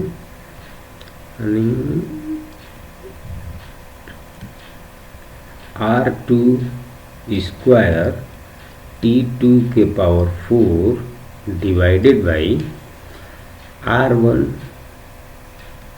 स्क्वायर और T1 के पावर 4। अब क्वेश्चन में ये कह रहा है कि R2 की वैल्यू जो है यहाँ पे रेडियस हाफ कर दी जाए, यानी R2 जो है R1 बाई 2 का हो गया, और इनका स्क्वायर कर दिया, और टेम्परेचर जो है वो डबल कर दिया जाए। तो टेम्परेचर जो T2 है ये 2 टाइम्स T1 कर दिया गया, तो ये इसका 4 कर दिया गया, पावर 4। अब नीचे R1 स्क्वायर और T1 का पावर 4। अब देखेंगे R1 का स्क्वायर तो R1 का स्क्वायर से कट जाएगा। R1 का स्क्वायर जो है ये R1 स्क्वायर से R1 स्क्वायर कट गया, T1 के पावर 4 से T1 के पावर 4 कट जाएगा, लेकिन बचेगा कितना यहाँ पे? यहाँ पे बच जाएगा 1/2 का स्क्वायर मीन्स 4 और इंटू 2 के पावर 4 का मतलब 16। नीचे तो कैंसिल, और ये चीज़ें कितनी बच गई? 4। तो E2/E1 की वैल्यू अगर 4 आ गया है तो E2 इज इक्वल टू क्या लिख सकते हैं? E2 is equal to 4 times E1, और यहाँ पे जो E1 की वैल्यू दिया है ये 450 वाट। तो ये वैल्यू जब हम पुट करेंगे तो यहाँ पे आपका आ जाएगा 4 इंटू 450 इज इक्वल टू 1800 वाट। तो इस तरह से आपका ऑप्शन सी जो है कि राइट आंसर है। चलिए नेक्स्ट क्वेश्चन की तरफ चलते हैं। कह रहा है a stretched string is vibrating according to equation y is equal to 5 sin pi x/2 into cos pi 4 pi t where y and a are in centimeter and t is in second. The distance between two consecutive node on the string. अब जो है string जब wave produce करता है तो ये mechanical wave है इस तरह से, और ये रेफरेंस लाइन है। दो कॉन्जिकेटिव नोड या दो कॉन्जिकेटिव जो है कि एंटी नोड्स के बीच का जो डिस्टेंस होता है, जैसे मान लिया एक नोड यहाँ पे है और एक नोड यहाँ पे है, कलर चेंज करते हैं, एक नोड आपका यहाँ पे है, एक नोड यहाँ पे है, तो ये आधी साइकिल ही तो हो रही है। तो इस आधी साइकिल के बीच का जो डिस्टेंस है ये λ/2 के बराबर होता है। तो ये पूछ रहा है कि the distance between two consecutive nodes on the string. तो सबसे पहले ये जो इक्वेशन दिया है वेव का y is equal to 5 sin pi x divided by 2 into cos 4 pi t। अब यहाँ पे देख रहे हैं जो x वाला पार्ट है ये क्या है, एंगुलर वेव नंबर देता है। तो यहाँ से angular wave number is equal to जो होता है वो कंपेयर करके π/2 दिया हुआ है, और एंगुलर वेव नंबर जो होता है 2π/λ होता है, और ये π/2। तो पाई से तो पाई कट गया और लैम्डा इधर गया, तो लैम्डा इज इक्वल टू 4, और ये बता रखा है इसमें कि y एंड a जो है सेंटीमीटर में है, तो वेव लेंथ आ गया 4 सेंटीमीटर। अब आधा डिस्टेंस है तो λ/2 इज इक्वल टू 4/2, तो कितना आ जाएगा 2 सेंटीमीटर। तो इस तरह से आपका जो राइट ऑप्शन है वो डी है। तो इस तरह से आपके ये क्वेश्चंस होते हैं। और नेक्स्ट क्वेश्चन की बात करते हैं। तो नेक्स्ट क्वेश्चन में फोर्स दिया हुआ है और वेलोसिटी दिया हुआ है, कह रहा है इंस्टेंटेनियस पावर बताइए। तो हम जानते हैं कि जो पावर होता है वो होता है F.V, क्योंकि पावर जो है आपका जो है कि डॉट प्रोडक्ट है, क्या बोलते हैं, स्केलर वैल्यू है। पावर एक स्केलर क्वांटिटी है, तो ये स्केलर क्वांटिटी हमेशा डॉट प्रोडक्ट से आता है। तो डॉट प्रोडक्ट निकालने के लिए हम लोग क्या करते हैं कि F की वैल्यू 60I प्लस 15J और माइनस 3K और डॉट प्रोडक्ट फिर से V की value 2I minus 4J plus 5K। Dot product में हमेशा I का I के साथ, J का J के साथ, K का K के साथ मल्टीप्लाई करते हैं। तो 60 का I का मल्टीप्लाई 2 से करेंगे तो ये आ जाएगा 120। 15 का माइनस 4 में करेंगे तो माइनस का आ जाएगा 60 और माइनस 3 का प्लस 5 में करेंगे तो माइनस का आ जाएगा 15। अब इनको अगर सॉल्व करना है तो 120 में से 60 निकला तो 60 बच गया और 60 में से 15 निकल गया तो ये बन गया 45 वाट। तो यहाँ पे इस तरह से option A is the right answer. चलिए नेक्स्ट क्वेश्चन की तरफ बात करते हैं। कह रहा a string is tied on a sonometer, second and is hanging downward through a pulley with tension T. The velocity of the transverse wave produced is proportional to। तो आप जानते हैं किसी भी ट्रांसवर्स वेव में जो वेलोसिटी होता है उसको हम कैसे निकालते हैं। T टेंशन है उस स्ट्रिंग में डिवाइडेड बाई म्यू। म्यू क्या है? मास पर यूनिट। ये है मास पर यूनिट लेंथ और ये आपका टेंशन है। तो इस तरह से अगर ये मास पर यूनिट लेंथ है तो ये वैल्यू तो कांस्टेंट होगी, तो वेलोसिटी जो है डायरेक्टली प्रोपोर्शनल होता है रूट में टी। तो इस तरह से option C is the right answer. चलिए नेक्स्ट क्वेश्चन की तरफ चलते हैं। कह रहा है in simple harmonic motion the force, यानी सिंपल हार्मोनिक मोशन में जो फोर्स होता है वो varies in magnitude as well as in direction. तो option A is the right answer. यानी जैसे ये बात कर रहे हैं कि एक सिंपल हार्मोनिक मोशन है इस तरह से, तो यहाँ पे जो है कि पार्टिकल्स जो होते हैं, जो पार्टिकल का मूवमेंट है उसके वजह से जो फोर्स लगता है इस तरह से यहाँ से और यहाँ तक जो है ये SHM करते हैं। तो जब ये ऊपर जाता है तो रिस्टोरिंग फोर्स नीचे लगता है, जब ये नीचे जाता है तो रिस्टोरिंग फोर्स ऊपर लगता है। अब यहाँ पे जो है फोर्स का जो है कि मैग्नीट्यूड हमेशा पॉइंट टू पॉइंट बदलता है, यानी जैसे मीन पोजीशन पे होगा तो कोई भी फोर्स नहीं होगा, जैसे ऊपर की तरफ जाएगा तो फोर्स की वैल्यू बढ़ती जाएगी। तो इस तरह से जो फोर्स का जो मैग्नीट्यूड है ये वेरी करता है, एज वेल एज इसका डायरेक्शन भी वेरी करता है। जब ऊपर जाता है तो अलग डायरेक्शन होता है, नीचे जाता है तो अलग डायरेक्शन होता है। तो इस तरह से इसके मैग्नीट्यूड और डायरेक्शन दोनों ही चेंज होते हैं। चलिए नेक्स्ट क्वेश्चन की तरफ चलते हैं। अब कह रहा है the coordinate of the object with respect to frame of reference at t is equal to 0, यानी t इज इक्वल टू 0 पे ये कोऑर्डिनेट था। अब t is equal to 5 second पे जो इसका कोऑर्डिनेट है ये है। तो कह रहा है इस ऑब्जेक्ट का मोशन किधर हो रहा है। अब देखिए कि x में क्या चेंजिंग हो रही है। x का कोऑर्डिनेट पहले भी -1 था और यहाँ पे x का कोऑर्डिनेट पहले भी -1 है, तो नो चेंज। जब x में नो चेंजिंग है तो क्या x में मोशन है? नहीं है। y पहले भी 0 था यहाँ पे और y अब भी 0 है, तो क्या y में चेंजिंग है? y में नो चेंज। तो क्या मोशन y डायरेक्शन में हो रहा है? नहीं हो रहा है।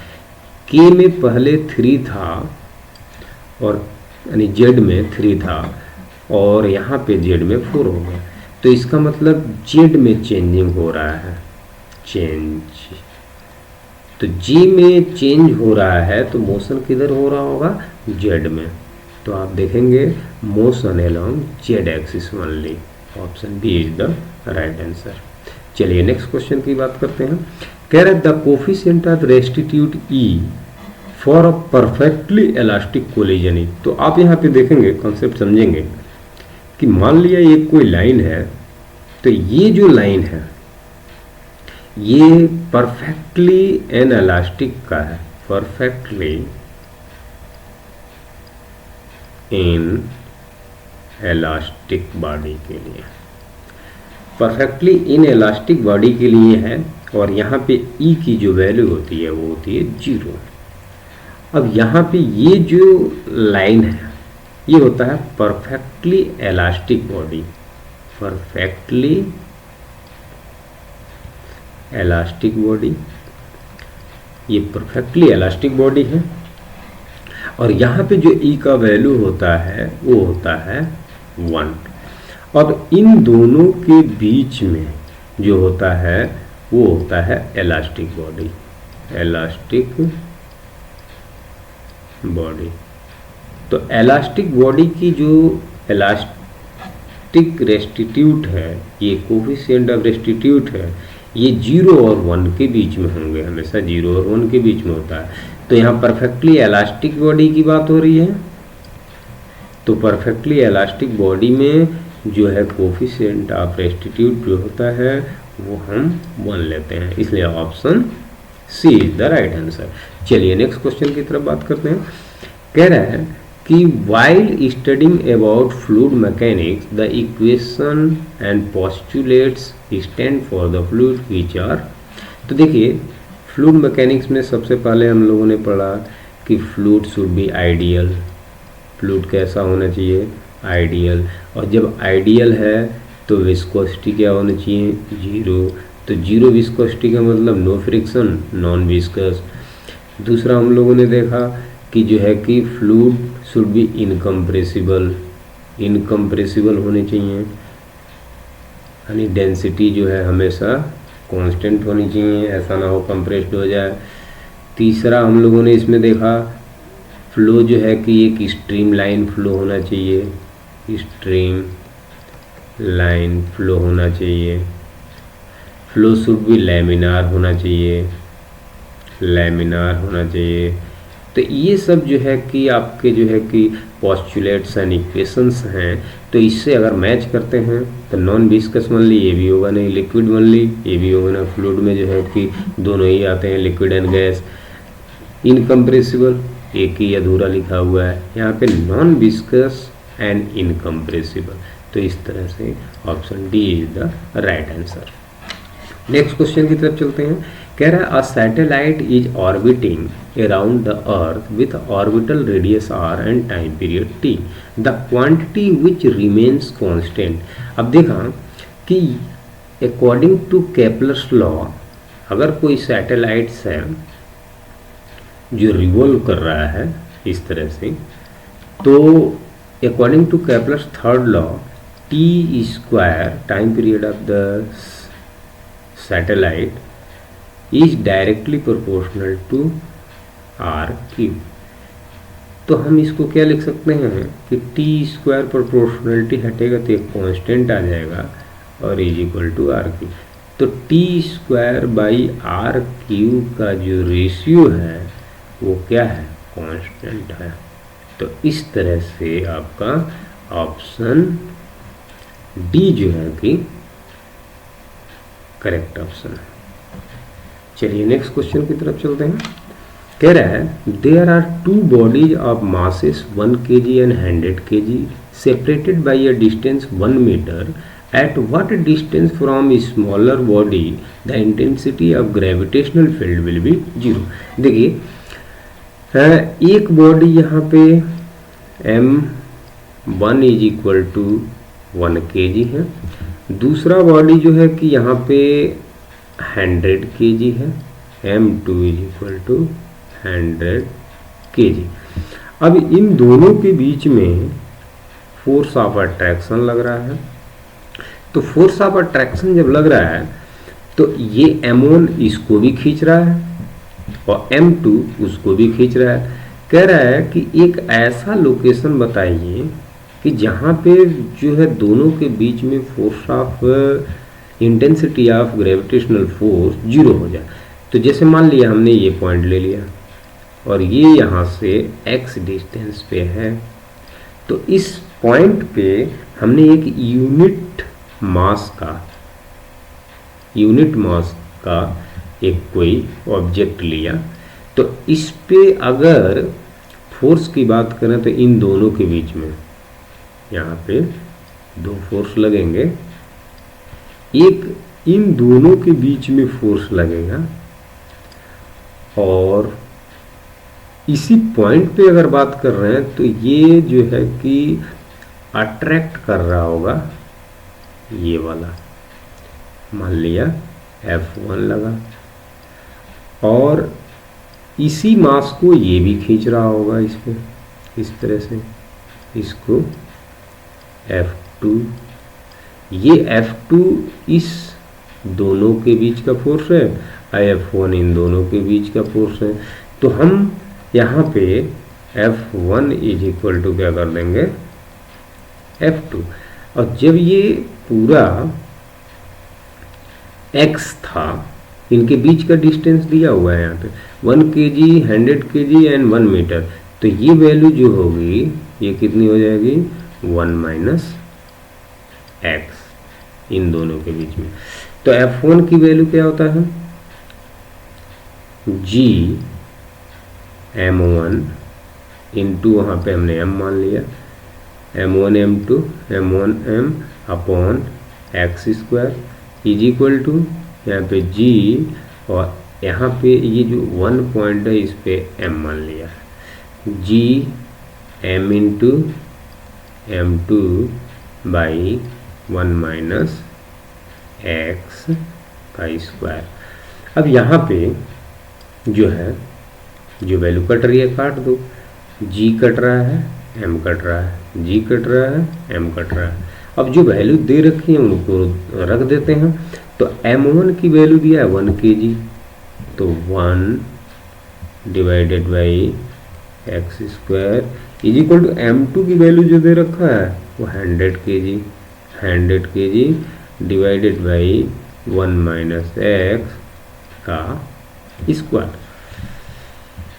तो इस तरह से इसको हम लोग सॉल्व करेंगे। चलिए अब इसको जब सॉल्व करते हैं तो 1 बाई एक्स स्क्वायर दोनों तरफ रूट ले लेते हैं, तो 1 by X is equal to 100 का रूट हो जाएगा 10 और 1 माइनस एक्स स्क्वायर है तो रूट लेंगे तो 1 माइनस एक्स बाहर हो जाएगा। क्रॉस मल्टीप्लिकेशन अगर करते हैं तो 1 minus X is equal to 10 times X, ये x जब इधर जाएगा तो इधर हो जाएगा 11x इज इक्वल टू 1, और जब यहाँ से x की वैल्यू निकालेंगे तो 1 डिवाइडेड बाई 11 मीटर, यानी स्मॉलर मास से उसका जो लोकेशन है x is equal to 1/11 meter है। तो इस तरह से आंसर मैच करेंगे तो option C is the right answer. चलिए नेक्स्ट क्वेश्चन की बात करते हैं। कह रहा angular momentum is, angular momentum जो L होता है ये होता है मोमेंट ऑफ